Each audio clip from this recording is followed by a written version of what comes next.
नमस्कार फ्रेंड्स, स्वागत है आप सभी का आपके अपने चैनल नॉलेज सागर पर। मैं हूं अरविंद गुप्ता। आइए हम फ्रेंड्स सी-टेट में पूछे गए कुछ मैथ्स के क्वेश्चंस को देखते हैं, क्योंकि मैथ्स के क्वेश्चंस को लेकर ये भ्रांतियाँ रहती हैं कि मैथ काफ़ी टफ होता है। तो इसी भ्रांति को दूर करने के लिए हम पिछले वर्षों में पूछे गए सी-टेट के मैथ के प्रश्नों को सॉल्व करते हैं और आपके दिमाग में जो बैठा हुआ है मैथ का डर, वो धीरे धीरे दूर करते हैं। मैथ बहुत ही सरल और आसान है, बस इसको स्टेप बाय स्टेप फॉलो कीजिए। शुरू करने से पहले यदि आप मेरे चैनल पर नए हैं तो मेरे चैनल को सब्सक्राइब कीजिए और बेल आइकन को प्रेस कीजिए ताकि आगे आने वाली नोटिफिकेशन आप सभी को मिलती रहे। तो आइए फ्रेंड्स शुरू करते हैं सी-टेट में पूछे गए मैथ के पहले क्वेश्चन से। पहला प्रश्न है, एक स्कूल में 96 शिक्षिकाओं में से 3/8 शिक्षिकाएँ उच्च स्कूली कक्षाओं में पढ़ाती हैं। यदि उच्च स्कूली शिक्षिकाओं का 2/9 भाग गणित शिक्षिकाएँ हैं तो वह उच्च स्कूली शिक्षिकाएँ जो गणित नहीं पढ़ाती हैं उनकी संख्या क्या है। तो फ्रेंड्स प्रश्न एक बार पढ़ेंगे तो नहीं समझ में आएगा, प्रश्न को एक एक पढ़ते जाइए और इसको देखते जाइए। दिया गया है कि एक स्कूल में 96 शिक्षिकाओं में से 3/8 शिक्षिकाएँ उच्च स्कूली कक्षाओं में पढ़ाती हैं। तो पहले हम ये निकाल लेते हैं कि उच्च स्कूली कक्षाओं में कितने पढ़ाती हैं। तो कुल 96 हैं, इसका 3/8, ये 8 से 96 कैंसिल हो जाएगा 12 बार में, और ये 12 का 3 से मल्टीप्लाई करेंगे तो हो जाएगा 36। अर्थात 36 जो शिक्षिकाएँ हैं वो उच्च स्कूली कक्षाओं में पढ़ाती हैं। ठीक है, अब बढ़ते हैं प्रश्न के अगले खंड की तरफ। यदि उच्च स्कूली शिक्षिकाओं का 2/9 भाग गणित शिक्षिकाएं हैं, तो यहाँ हमने निकाला है कि उच्च स्कूली शिक्षिकाएं कितनी हैं, 36। तो 36 का 2/9 ये हो जाएगा हमारा 9, 4 बार में कट जाएगा और 4 दूना 8, अर्थात 8 शिक्षिकाएँ गणित पढ़ाती हैं। अब बढ़ते हैं प्रश्न के आखिरी भाग में। यहाँ पूछा गया है कि उच्च स्कूली शिक्षिकाएं जो गणित नहीं पढ़ाती हैं, यहाँ प्रश्न ध्यान से पढ़ना है, गणित नहीं पढ़ाती हैं उनकी संख्या को ज्ञात करना है। तो फ्रेंड्स कुल शिक्षिकाएं हैं 36 और गणित पढ़ाती हैं 8। 36 में से 8 जाएगा, हमारा आंसर हो जाएगा 28। यदि यह पूछता है कि कितनी शिक्षिकाएं गणित पढ़ाती हैं तो आपका उत्तर था 8, लेकिन ये पूछा है कि कितनी गणित नहीं पढ़ाती हैं, तो कुल 36 है और उसमें से 8 माइनस कर देंगे तो आपका उत्तर हो जाएगा 28। इस तरह हमारा दिए गए विकल्प में आंसर हो जाएगा 3। तो आपको फ्रेंड्स मैथ के क्वेश्चन में घबराना नहीं है, प्रश्न जैसे दिया है धीरे धीरे पढ़ते जाएंगे और धीरे धीरे हल करते जाएंगे तो आपका उत्तर आसानी से मिल जाएगा। अगला प्रश्न सरलीकरण से है, सिंप्लीफिकेशन से। 1/2 माइनस ब्रैकेट में 2/3 माइनस 4/5, इसको सॉल्व करना है। तो बहुत ही आसान है। तो फ्रेंड्स इस तरह के प्रश्नों में पहले ब्रैकेट के प्रश्नों को सॉल्व करते हैं। तो आइए पहले ब्रैकेट के प्रश्नों को सॉल्व कर लें। 1/2 माइनस, देखिए यहाँ ब्रैकेट में है तो पहले 3 और 5 का लघुत्तम निकालेंगे। तो 3 और 5 का लघुत्तम हो जाएगा 15, फिर 3 में 15 से भाग देंगे 5 और 2 का गुणा करेंगे 10, माइनस 5, 15 में फिर 5 से भाग देंगे 3 और 4 से यहाँ मल्टीप्लाई करेंगे, 3 चौको 12, ये आ जाएगा हमारा 1/2 माइनस 2/15। लेकिन फ्रेंड्स यदि आपको भिन्नों की समान समझ है तो पहले वाले अंश 2 का 5 में मल्टीप्लाई करके यहाँ हम 10 लिख देंगे और दूसरे का हर मल्टीप्लाई हो जाएगा तो -12, चिन्ह वही रहेगा। यहाँ एक समान नियम है फ्रेंड्स, प्लस का जब प्लस में गुणा होता है तो प्लस होता है और माइनस का माइनस में होता है तो भी प्लस ही होता है, जबकि प्लस में माइनस का गुणा होगा तो माइनस और माइनस में प्लस का गुणा होगा तो माइनस। उसी फार्मूले के हिसाब से यहाँ माइनस में माइनस गुणा हुआ तो यहाँ पे प्लस आया है ब्रैकेट खुलने के बाद। अब फाइनल स्टेज देखते हैं फ्रेंड्स, यहाँ भी वही प्रक्रिया। 15 और 2 का लघुत्तम निकाला जाएगा 30 और 30 में 2 से भाग देंगे 15, 15 में 1 से गुणा करेंगे हो जाएगा हमारा 15। यहाँ पे प्लस का निशान है तो प्लस, 30 में 15 से भाग देंगे 2, 2 में 2 से गुणा करेंगे तो हो जाएगा 4। तो ये हमारा हो गया 15 और 4 19/30, यही हमारा आंसर हो जाएगा। तो देखते हैं कौन से विकल्प में है 19/30, ये है विकल्प नंबर 4 में, तो हमारा चौथा सही हो जाएगा।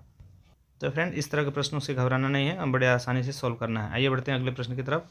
अगला प्रश्न दिया है, संख्या 4782 और 32170 में 7 के अंकित मूल्यों के बीच का अंतर क्या है।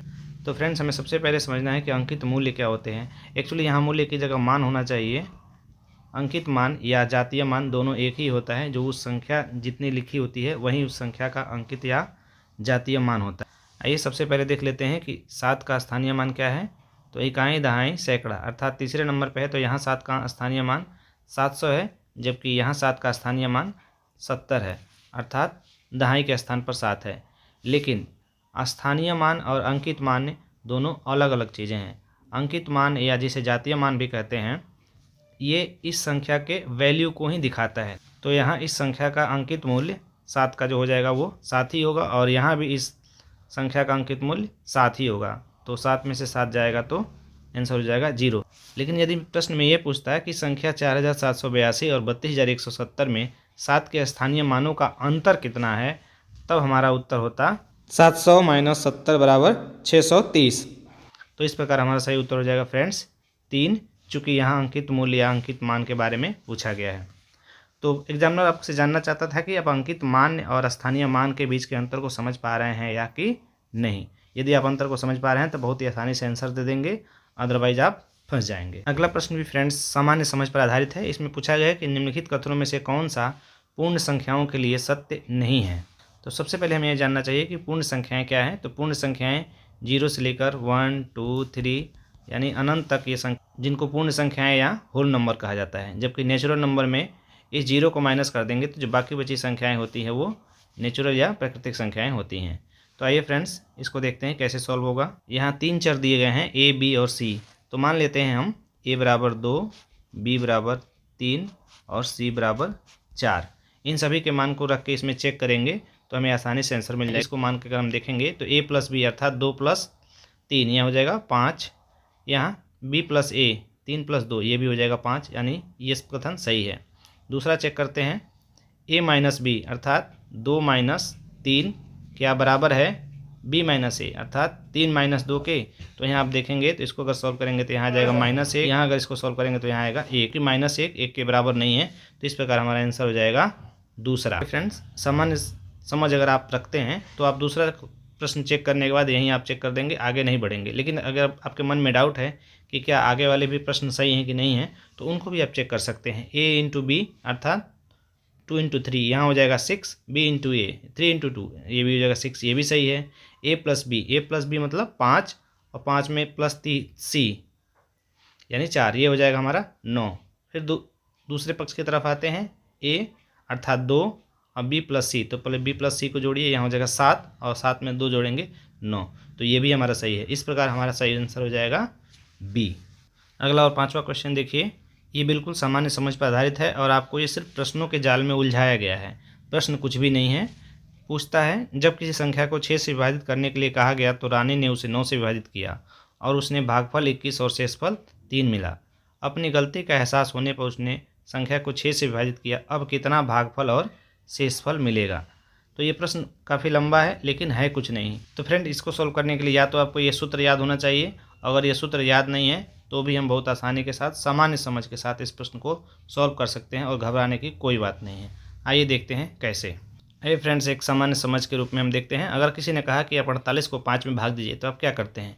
आप 48 को ऐसे लिख के 5 से भाग देंगे, फिर 5 का पहाड़ा पढ़ेंगे कि 48 से कम या है या 48 के बराबर है। तो 5 का पहाड़ा अगर हम 9 बार पढ़ते हैं तो 9 × 5 = 45 आता है और 3 हमारा बच जाता है शेष। ये 3 शेष हो जाता है और 9 हो जाता है भागफल। ये दोनों तो आप जानते हैं, लेकिन आपको कन्फ्यूजन होता है ये 5 को क्या बोलते हैं और 48 को क्या बोलते हैं। 5 को बोलते हैं भाजक, जबकि 48 को बोलते हैं भाज्य अर्थात जिसमें भाग दिया जाता है। तो इन सारे चौंचलों में यदि आपको ये भी नहीं पता तो आप आसानी से कैसे सॉल्व करेंगे। मान लीजिए जिसने दिया है वो कहा कि नहीं, हम कैसे मान लें कि आपने जो भाग दिया वो सही है। तो आप सामान्य सी बात देखते होंगे कि आप क्या करते हैं, इन दोनों का गुणा करते हैं और जो शेष बचता है उसको जोड़ देते हैं। तो यहाँ देखिए 5 में 9 का गुणा करेंगे तो हो जाएगा 45 और 3 जोड़ देंगे 48 अर्थात इसके बराबर यदि दिया जाता है तो आप ये जान जाते हैं कि हमारा हमने जो भाग लगाया है वो भाग सही है। इसी फार्मूले पर हम इस क्वेश्चन को रख के देखेंगे तो बहुत ही आसानी से ये क्वेश्चन सॉल्व हो जाएगा। अब देखिए इस प्रश्न को धीरे धीरे पढ़ते जाइए और सॉल्व करते जाइए। जब किसी संख्या को 6 से विभाजित करने के लिए कहा गया तो रानी ने उसे 9 से विभाजित कर दिया। रानी ने किससे विभाजित किया? 9 से। संख्या क्या है हमें नहीं मालूम, मान लीजिए x है। और भागफल 21, भागफल में 21 मिलता है और शेष में उसे मिलता है 3। इसको हम चेक कैसे करेंगे, वही फार्मूला, इन दोनों का गुणा कर दीजिए। 21 में 9 से गुणा, यहाँ भी हम कलम लेकर नहीं बैठेंगे गुणा करने के लिए, माइंड में गुणा करना है आपको। 21 है तो 20 से गुणा कीजिए 180 और एक बार और गुणा कर दीजिए 9 अर्थात आपको मिल गया 189 और 3 इसमें शेष है वो जोड़ दीजिए तो हमें संख्या क्या मिल जाएगी 192 अर्थात वह संख्या कितनी थी 192 थी।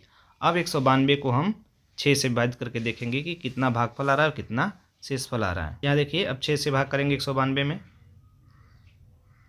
6 3 18, 1 12 और 6 दूना 12 कट गया, यहाँ कुछ भी नहीं बचा, अर्थात हमें शेष कितना मिल रहा है 0 और भागफल मिल रहा है 32। अब हम दिए गए विकल्प में चेक करते हैं कि भागफल 32 और शेष 0 कहाँ दिया गया है, वही हमारा उत्तर होगा। तो इस प्रकार हमारा उत्तर होगा 4, भागफल 32 और शेषफल 0। तो देखिए फ्रेंड्स, इस तरह के प्रश्नों को बहुत ही कॉमन सेंस है और एग्जामिनर आपसे ये सामान्य जानकारी के बारे में जानना चाहता है कि क्या आप एक मैथ की सामान्य समझ रख पाते हैं या नहीं। वो नहीं जानना चाहता कि आपको मैथ फार्मूले से हल कीजिए। मैथ के क्वेश्चन कई तरीके से हल होते हैं, ऑप्शन के हिसाब से भी हल होते हैं, फार्मूले से भी हल होते हैं। अगर मान लीजिए मैंने आपको उस तरह भाग करके लेकिन आप इसको ऐसे भी अगर हल कर सकते हैं, अगर आपके पास कॉमन सेंस है, थोड़ा बहुत भी समझ रखते हैं, तो 192 इस तरह भी कर सकते हैं। 6 3 18, 1 और 6 दूना 12 32। यहाँ पूरा लंबा चौड़ा ऐसे करने की प्रक्रिया नहीं है। 32 आपको मिल जाएगा और शेष आपका 0 हो जाएगा। बने रहिए हमारे साथ, आगे वाले कुछ समय में फिर से हम मैथ के प्रश्नों को लेकर आएंगे। Thank you friends, thanks for watching.